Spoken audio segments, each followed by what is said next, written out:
Good afternoon. Good afternoon, ADOREE. Hi. I'm happy to introduce ADOREE to our audience.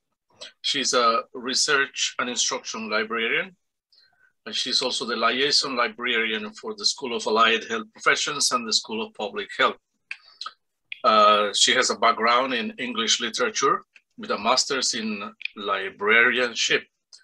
And also she has a teaching experience, and also she has been at LLU since January 2020. So I'm happy to introduce her to present on the library resources and search basics. Welcome. Thank you very much. ADOREE, we just start with a prayer. Is that okay? Okay. Okay. Let's pray together. Heavenly Father, we ask you to be with ADOREE and the students during this presentation, that we can learn more about library services and library topics that are important for the students and for the school. We ask your blessing upon ADOREE and upon the presentation. Thank you for everything in Jesus' name. Amen. Okay. I did want to say that we do have one of our other librarians here today. So if I happen to miss a question that comes up in the chat or something, she may respond to some of those as well. So what we're going to take a look at is kind of the library website and the resources we have available, the research guides that we have available, and how to access full text articles. And if we have just a few minutes, we might go over some of the literature searching, but that might be at a later time. We'll see if we get there. So the basic library essentials. The first thing to know is the library homepage. That is library.llu.edu, and that is the most essential place to start your research. Everything that we provide is started from this point. You can see in the top, there's other library links highlighted in red, things like quick links, services, and the Heritage Research Center. And then on the main page, you can see our main navigation search. And this is where you're most likely going to start with research. This is other information that is available on the library website. A little further down that page, you can see our library hours for the day. If you want to see later in the week, you can click on that See All button and see the hours for the library. You can also see your account and access information here and click to access that. Another really great place to start is just our quick links. It's right there in the term. If you click on quick links, you can select My Library Account. And from there, it'll ask you to log in. Students will be able to log in with their email and password here. If you are an employee or clinician, you will need to register for access. And you can fill out the patron registration form and follow the directions, and then you will have access. So the account registration information is down here at the bottom of that login page. The catalog, this main search or one search, is where you're going to look for everything that the library has collected for you. This includes books, ebooks, journal titles, and this also searches resources with links. One thing to keep in mind, this one search is a bit like a Google search. It brings in a lot of information. It's not necessarily available specifically here at the library. It may be available electronically. It may be, maybe it's not a book, maybe it's a newspaper article. It'll even bring up sources that are in our special collections and archives. So this is a very broad search. If you're wanting to find a print or online book, once you just search that title or keyword in that one search, and this is what comes up. Here's an example for a book called Minority Populations. You can see that first book, it comes right up with that search. And it shows where you can find the book. It is available both online. You can see that by Access ebook via ProQuest.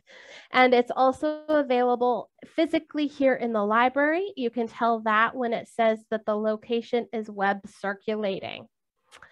If you are looking for ebooks specifically, you can limit that on the side, or you can just look, when you look for the results, look for that Access ebook link.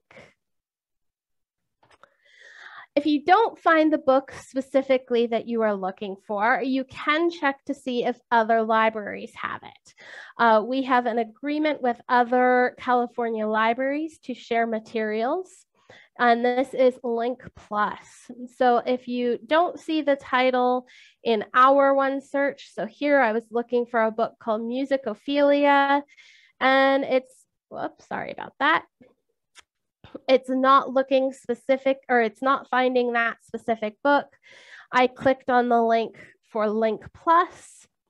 This is the page that comes up for Link Plus, and it tells me that one library does have this title, ebook, and you can just select request it, and it will make that available to you. It'll actually, for physical items, they will get mailed here to the library, and you get an email notice when it's available to be picked up. It's a really great way of accessing more books than we actually have physically here in the library. So if you're looking for a specific journal title, so you've been, recommended, you're looking for a specific article, or you just want to read the latest version or issue, there we go, of journal title, you'll use that second tab in that main navigation, which is journals. You can also find that in the other areas on our website that you can see pointed out there. When you're looking for specifically for a journal, you're going to tell it that you're looking for the title begins with, if you have the title, and you'll put that in there. So here's an example of looking for global health promotion. It tells us that we do have global health promotion. You can see two options here. We have the year 2009 to 2009 in the Dell eWeb library. So that means it's physically located here. Or you can see from 2009 to present is available in Sage Complete. In Sage Complete or similar references, that means it's available online. So you can click on that and it will take you directly to that journal page, and you can browse those journal issues. So I have a lot of people are familiar with Google Scholar, but it is possible to actually set up Google Scholar so you can look at materials, and it'll let you know if you have access to it through Loma Linda Library. So I have a little video here. I think I have it set up to share correctly. Please let me know if you don't hear sound.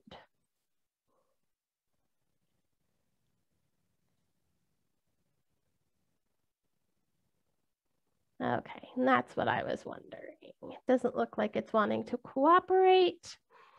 So I will put the link to that video in the chat box so that you can all take a look at it at a later point, and set up Google Scholar to view Loma Linda, what's available to you through our library here.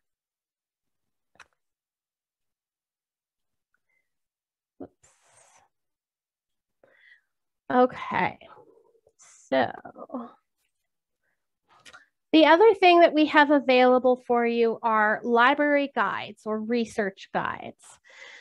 These are basically how-tos and frequently asked questions for all library resources and services that we can help you with to assist research. This is on the quick links page for research guides. When you click on that link, it takes you to this page where you will see the subject and the featured or the most popular guides. One that I always recommend starting with is either the information for students or the information for faculty, depending on your role. The Information for Students Guide was created to provide all LLU students with the needed information to navigate the library resources we have available. This is specifically the LibGuide URL. I love to recommend that you bookmark this page so you always know where it is, and it's quick and easy. Has a ton of information available on here. It has all of our librarian contact information. It has information on what services are available through the library, it has information on Link Plus, and has information on other guides that are available as well. We have guides available on using EndNote. We have guides available for information on citation management styles.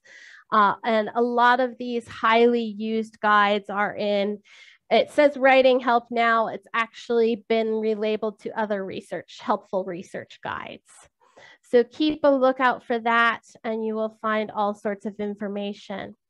One essential link here is the off-campus and mobile access to library resources. This provides all the information you need to know on how to access these materials when you are off campus. Also, there's a lot of the services that have apps available, such as Clinical Key, and you can set it up so that you have access to what's provided through Loma Linda through the app, but you have to log in a specific way in order to arrange that. And all the information on how to do that is on that off-campus and mobile access page. There's also some videos on the help finding resources on how to use the database searches and information there. So finding full text articles. This is one of the issues that a lot of students run across, especially using something like Google Scholar when you are not set up to have it look at what's available through the Loma Linda library. And you can get a lot of instances where you see an article title, it looks in an abstract and it looks exactly like what you're looking for, and you click on it and you can't actually find the full text. It's behind a paywall or it's hidden, and this is a very frustrating feeling. So we do have some ways to make sure that you can access full text articles. And this is specifically using our library databases.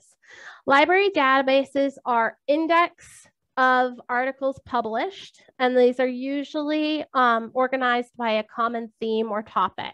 So something like PubMed is a specific database that is focused on biomedical research, and that is what it is an index of. Library databases are used to find articles, books, or other documents with information on a specific topic. Some databases, depending on the database, may just contain the citations. So it just tells you that the article has been published and it provides the citation information so you can find it. Some databases do link to the actual full journal articles and the other full text documents. So in order to search the databases, that is the third tab on the main search on the library site. You can also find it in other areas on the website, as you can see there. When you click on the databases, it will give you an alphabetical list. So if you're looking for a specific database, say you're looking for PubMed, you can click on P and it'll show you all the databases that start with a P. But if you are not sure exactly what database you want to use, and we do have a lot of databases, I believe we have over 100 available here, and you don't really have an idea of where to start, you can also take a look at the general subjects available and decide if there's a recommended database for your subject. This is an example of selecting public health, and then you can see the recommended databases for that search. This is not guaranteed. The subject categories are suggested, and this doesn't mean that you may want to look just at those databases. For instance, with this one, if you look at public health, you're going to see helpful resources. But if you're looking for articles with a specific religious angle to, public health of some kind, then you may find information in databases on religious topics. So these are just subjects to get you started if you have no idea what database to look at. Our most popular databases are linked on the library homepage. This includes PubMed and all EBSCO host databases. You may recognize specific EBSCO databases such as CINAHL, and those are specific. If you click on all EBSCO host databases, though, you can actually search them all at the same time. Although if this is a broad search, it can take a bit of time. PubMed specifically has over 26 million citations for biomedical articles. You'll want to use the PubMed at LLU link on the library homepage to access PubMed. When you are in PubMed, you will see the link. It has coding that helps you get directly to the full article. So you will click on that purple button wherever it shows up. When it shows up, it brings you to a page that looks like this. This tells you that the citation information, and it shows you where it's available. Here you can see that from Highwire Press, it's available online, and it can take you directly to the article, and you can click on that link. If the link to that article is not present, you may be able to access the full text via the library's journal stacks. If it says that it's available in the Dell eWeb library, that means it is physically here in the library and you can come in. If none of those are available, you don't see it available in Dell eWeb library, you don't see an article link or a journal link, it is possible that you can request it through interlibrary loan, that ILL button via ILL. There is a fee involved in that. But if you have found the perfect paper abstract that is going to support your research and you really need it, you can request it, and we can usually find it from another library. Okay, so would you like me to go into a little bit of basic literature searching as well today? Or is that kind of enough information to get everyone started? Go ahead, go ahead. Okay, we'll take a look here at literature searching. So your basic research cycle. It can be very easy to think of research and writing a paper as a linear process in that you start at one point and you end at the other. I like to remind students especially that this is a cyclical process. It takes time, and you will probably be repeating steps once or twice or many more times. So step one is to choose a topic. Now, sometimes Your topic will be decided for you by a teacher, by a project, by someone else, but you'll want to choose a topic. Then you're going to start to try and decide what search terms are you going to use to search in the databases. And what databases are you going to use? So once you start that first process, you'll analyze your search results and see if you found any relevant articles. If you didn't find any relevant articles, you're going to want to take a look at those topic and search terms and what database you're using and see if you can clarify that some. Your next step, you're going to read those articles, you're going to take notes and ask questions, you're going to analyze and synthesize that information. This is a good chance to consider using EndNote to organize your references. Step 5, check those articles that you already found. Check those reference sections, their bibliographies. It's very common that if you find one paper that's super relevant to your topic, the references that they used to write that paper will also be relevant to you. So you'll want to see if you can find those papers as well. So you're going to want to use that information from those articles. As you are analyzing information, you may ask more questions, find more search terms, and go back to step 2. Use those new search terms to find more articles. And you're going to just keep repeating those steps until you have enough information for your project. Finally, you'll work on writing your literature review, paper, etc. So how to go about choosing and defining a topic. You're going to want to formulate a problem or question. Here's an example question. What is known about obesity prevention programs?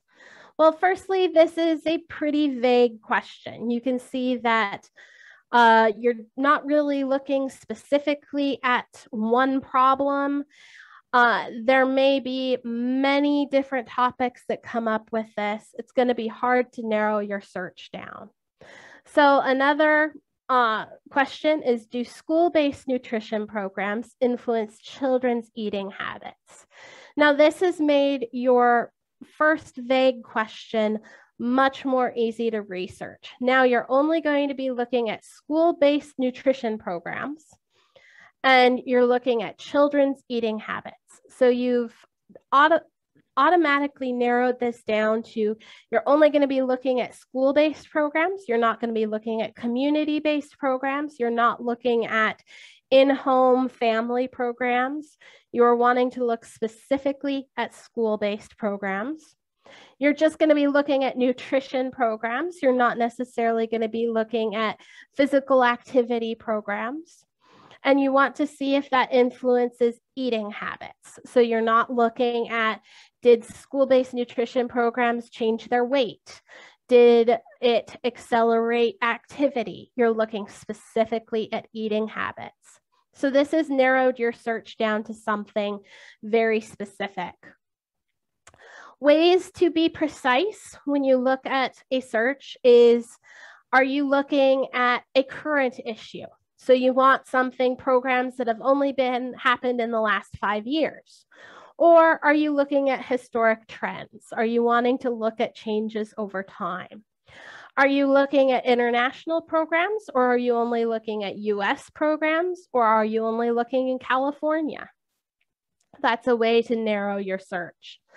Are you looking just specifically at a certain population? So are you looking for children that don't get proper health or proper food at home? Are you looking at disadvantaged youth? Or are you looking at all children? Or are you looking at a specific age group? Are you looking at high schoolers? Are you looking at preschoolers, etc.? These are great ways to define and narrow down your search. So you're going to construct the search strategy once you've kind of taken that question and decided, okay, this is my research question. Now you're going to want to figure out what you hope to find in the databases. And you're going to take a look at which database is appropriate for your search. And this is where that database subject list can be very helpful.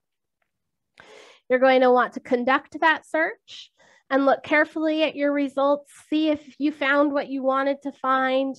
Do you have too many articles? Do you have too few articles? And you change your search from there.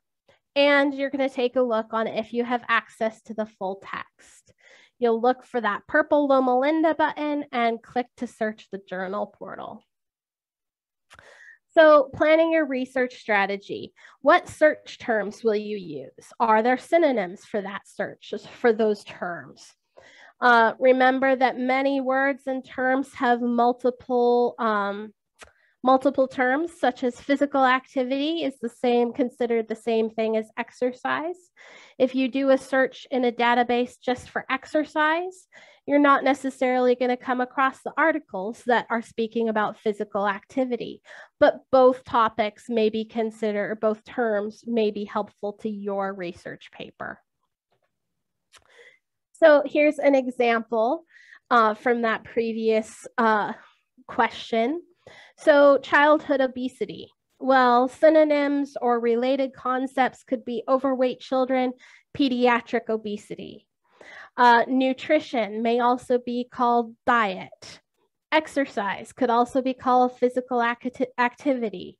School-based could also be termed school health. Prevention could also be considered deterrence, safeguard, elimination, precaution. You want to make sure to keep all of these different terms and synonyms in mind when you're conducting a search. So then there's also Boolean operators. Boolean operators are ways to combine terms. So you search to narrow down that search or to widen the search. One thing I like to keep in mind when I'm working with Boolean operators is that in databases, they tend to work the opposite of our instinctual understanding and the way that we use and or in natural speech. We tend to use and to bring things together and to widen a search, whereas in databases, it actually narrows your search. You can see the examples here. If you do a search for shirts and pants, you're only going to find entries that contain both those words, shirts and pants. So you only find that center of the Venn diagram. You don't find all the other information that just mentions shirts or just mentions pants. If you want to find both, so for example, in our earlier synonym, if you're wanting both physical activity and exercise, see, we use it and, but in a database, you're actually going to use or.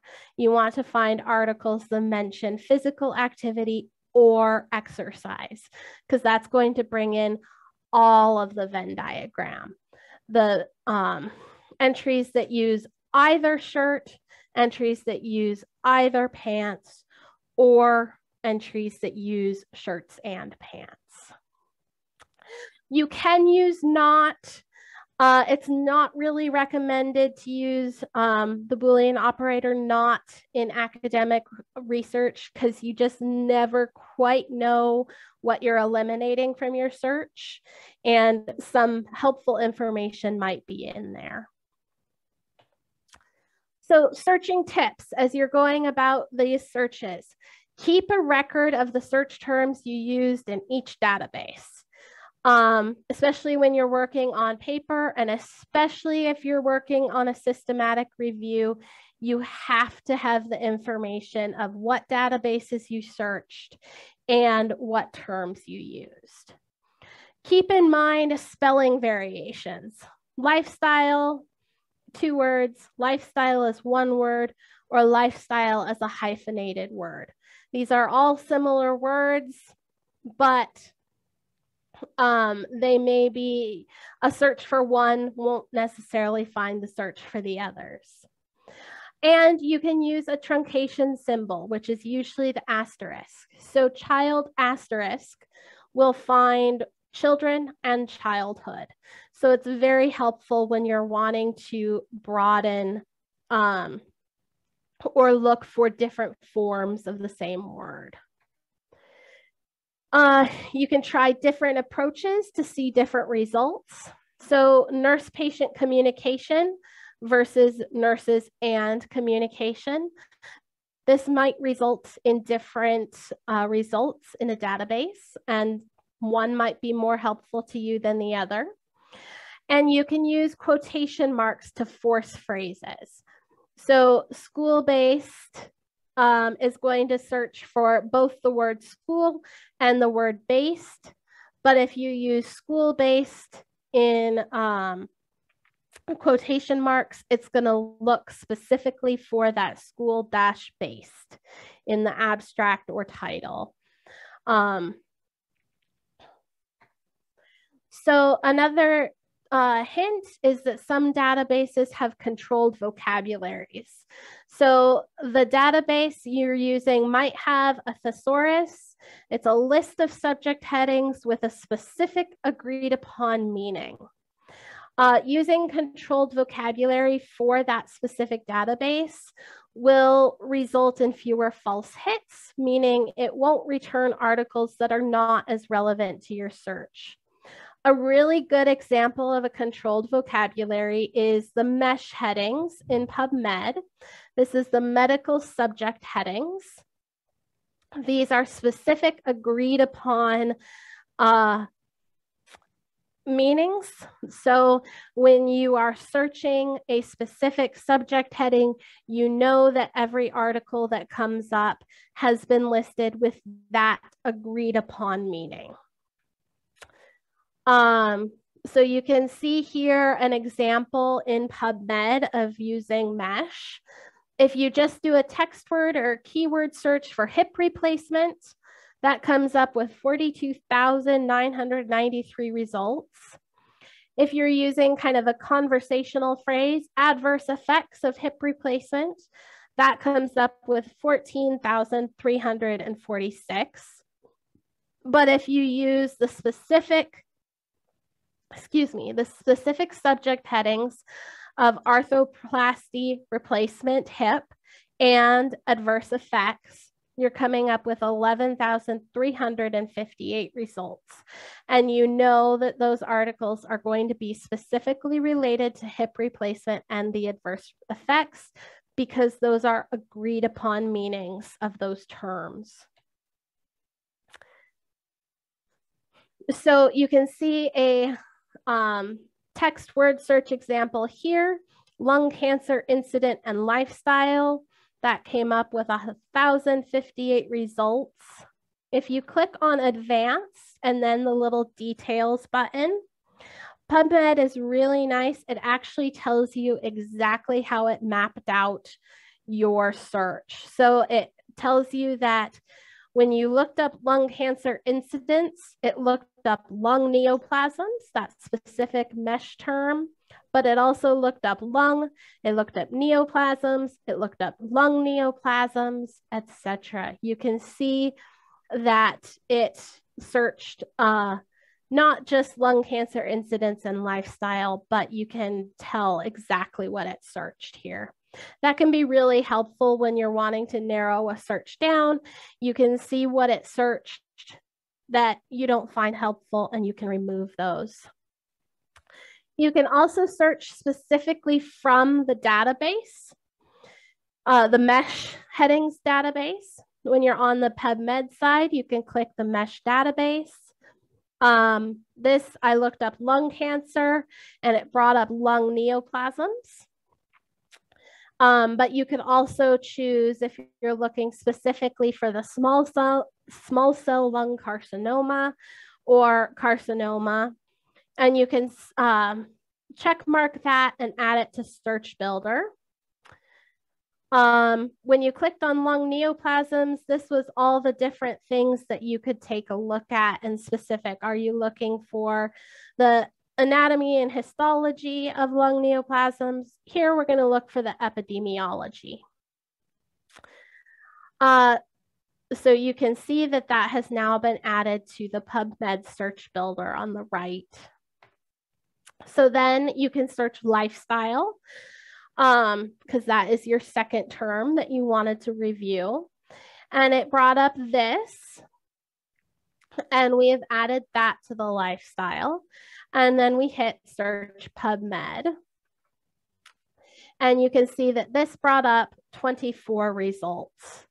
So you can see just from that example that we went from 873 results to 25 or 24 results. So these are most likely going to be much more relevant to your search by using the mesh heading. And that is the basics of what I have today. I know that's lots of information very quickly. Like I said, that those research guides have a ton of that information available, and you can always reach out to us in the library. We are here to help. So I will start with asking if anyone has questions.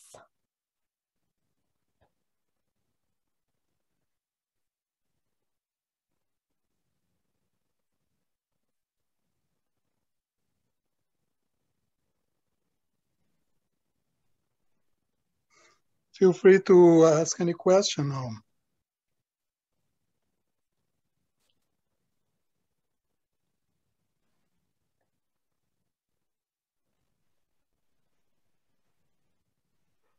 So, ADOREE, you are saying that we can send a student to work with you if he has trouble in one area. Is that right? Yes. Right now, our reference desk is open between 10 and 12 and 1 and 3 here in the library. Someone is always there ready to help at that time. Outside of that time, yeah, you can send a message to any one of us and we will set up a time to work with them on, doing a research question, finding sources, working with EndNote, etc. So if we have an article from a paper that requests payment, you guys can find that article for us, and then what is the process for us to pay? Yeah, if you send us, you get to a point you're like, I have this article, it looks like I need to pay for it. You can email us. You can either, we also have a live chat option when we are at the reference desk, and we will double check and see if it is available through our library or not. If it is not available, we have that interlibrary loan, and that is just a form to fill out that asks for the citation information of the article you're looking for. And then you can either pay for it in cash, or there's a couple other options that you can see on that form. Is this a list?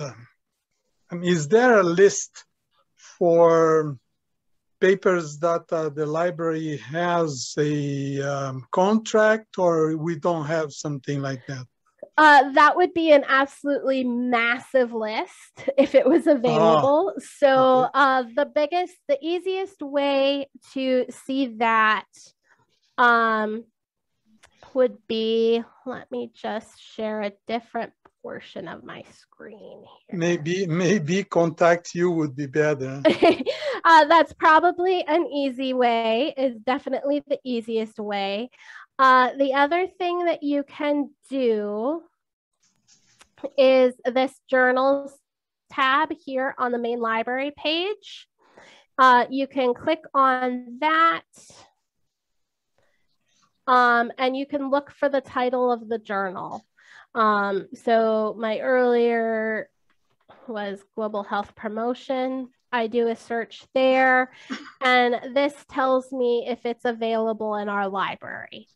So Global Health Promotion here, we have 1 year of it available here in the library, but we have it available from 2009 to present here.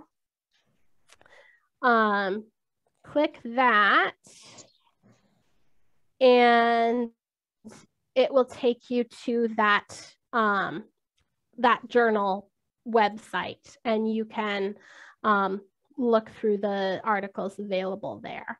So if you're looking specifically to see if we have a journal, that journal That's is great. the easiest place to look.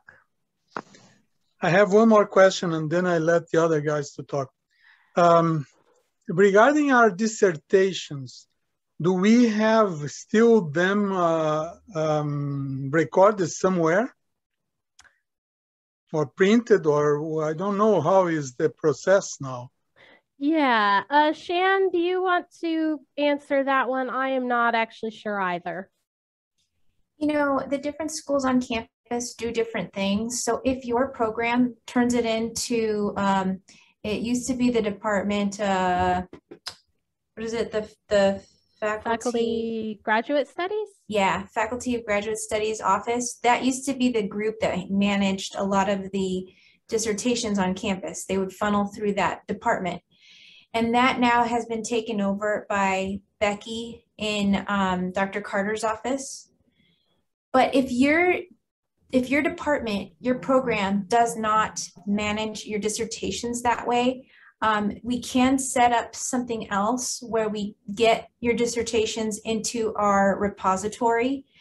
Some programs go straight to the repository and not through faculty and not through the process through Central. The only issue with that is your dissertations won't be in ProQuest, which is kind of the database that everyone goes to look at other dissertations. So it's up to you. It can either go through Becky and this kind of the school-wide process, or you can go through our archives department, and they will get it in locally into our repository. So what you're saying is that for us to get to ProQuest, we have to go through the library. Is that right? You have to go through what used to be the Faculty Graduate Studies, but is now taken over by Becky Brewster. You know Becky Brewster in Dr. Carter's office? So they will have it in ProQuest.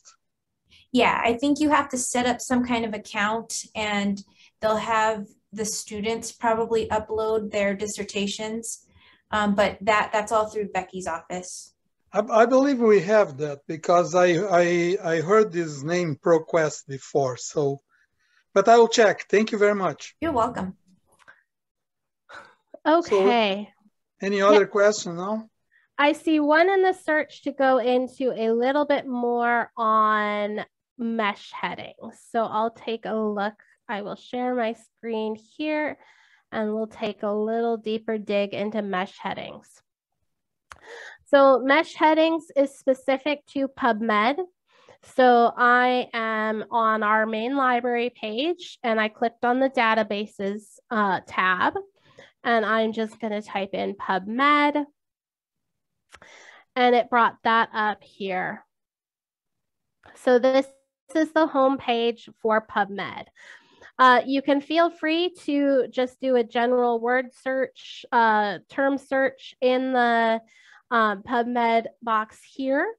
But if you want to look specifically for mesh headings as your topic, you're going to click here on the mesh database. So the mesh database, like I mentioned, it's a list of specific agreed upon medical subject headings. So I can I'll look up the hip replacement. So from here, you can see that it automatically linked me to the arthroplasty replacement hip. So that's the agreed upon term for hip replacement. So I can choose, do I want to look at any of these subheadings, or do I just want to look at all articles related to hip replacements? Well, I'm going to look at the wider one. So we're just going to hit add to search builder. And you can see that it added that there. So we also want to find out, are there any bad results or side effects of hip replacement surgery. So I'm going to look up adverse effects. You can see that this brought up 2 search results, a subheading of adverse effects or long-term adverse effects. I'm just going to look for this adverse effects subheading. So I've clicked it and add to search builder. You can see here that it's added that. And I'm going to search PubMed. So this brought up 11,700 results. Now you can know that these are going to be talking about adverse effects of hip replacement because those are the specific agreed upon terms that you searched. Now 11,700 is still quite a large amount. So PubMed has all of these helpful filters on the side on how to filter down. If you're looking for studies that have been published most recently, you can change this from and just look at, let's say, 2016 to 2021. So that's 5 years. And that got you down to 4,780 results. So that's still quite a few. You can look at, are there systematic reviews? You can also see here that there's additional article or additional filters. Say you want to look specifically at for people 80 and over 80 years old. You're going to click show. And then you can click here that the study was for 80 and over 80 plus. This got down to 1,347 results. So that's going to be a much more reasonable list to start looking when you are researching. Did that help a little bit with the mesh headings? So I have a question as you are here. If I compare PubMed, and Google Scholar, is PubMed listing journals that are indexed with PubMed or not? So Google Scholar is Google Scholar indexes a lot of information, a lot of databases, and it's not specifically focused on a specific topic. PubMed is going to be looking specifically at those journals that are biomedical oriented. It's looking specifically and collects articles from a specific list of journals. So Google Scholar is excellent at finding a lot of articles, but it can tend to not be quite it may find articles that are in journals that aren't quite as reputable. PubMed has, expectations of what journals they have indexed in their database. And I mean, Google Scholar works great if you're looking for a broader range of topics. When you're looking for something specific, it can be easier to start in something like PubMed or some of our other databases that are more topic oriented. Good. Thank you very much. Okay. I have a question. Yes. Can you hear me clearly? Yes. So ScienceDirect is one of the websites which hosts a number of scientific and medical publications. Does our university has a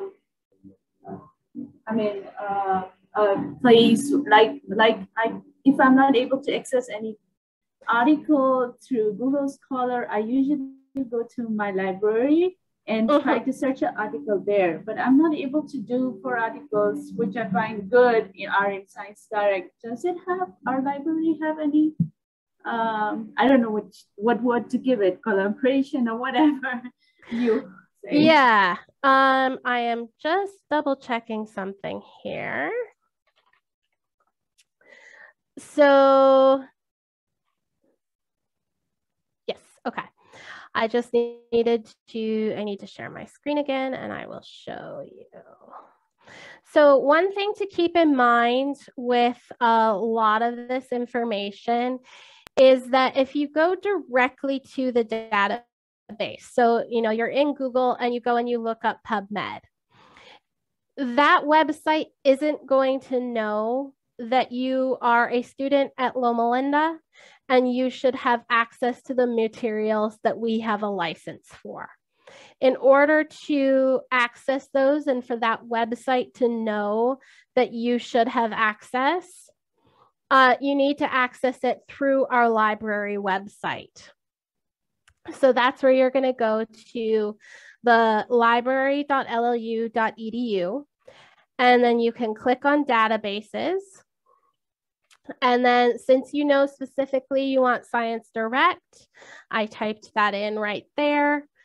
And yes, we have ScienceDirect as a database. You can click on that there. And now you can do your search within ScienceDirect. You can see up here that it has the Loma Linda University logo. That means that now the website knows that you are a student or affiliate of Loma Linda, and you should have access to the materials that we have licensed. So you just want to make sure that you access all of these through the library website instead of just going directly to ScienceDirect through like a Google search. You want to access it through the library. Thank you. That helps. So do I need to sign in, or is that going to...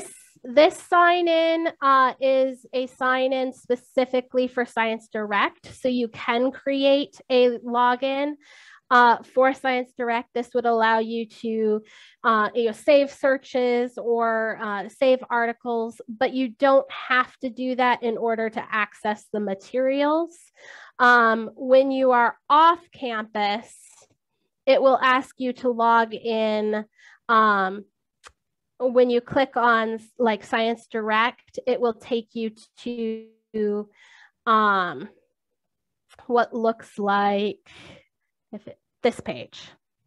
And once you log in here, it will know that you have access. Yeah, thank you. Yeah, I usually go through that way when I'm not on campus. Yeah, yeah, exactly. So that should help you access those.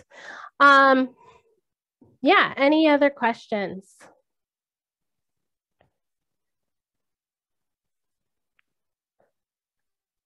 Okay, well, if there are any other questions, I know that was a lot of information. Feel free to check out that library website. Under the quick links and that library guides link, this is where all of our kind of frequently asked questions and tons of information is available here. It's a great place to start.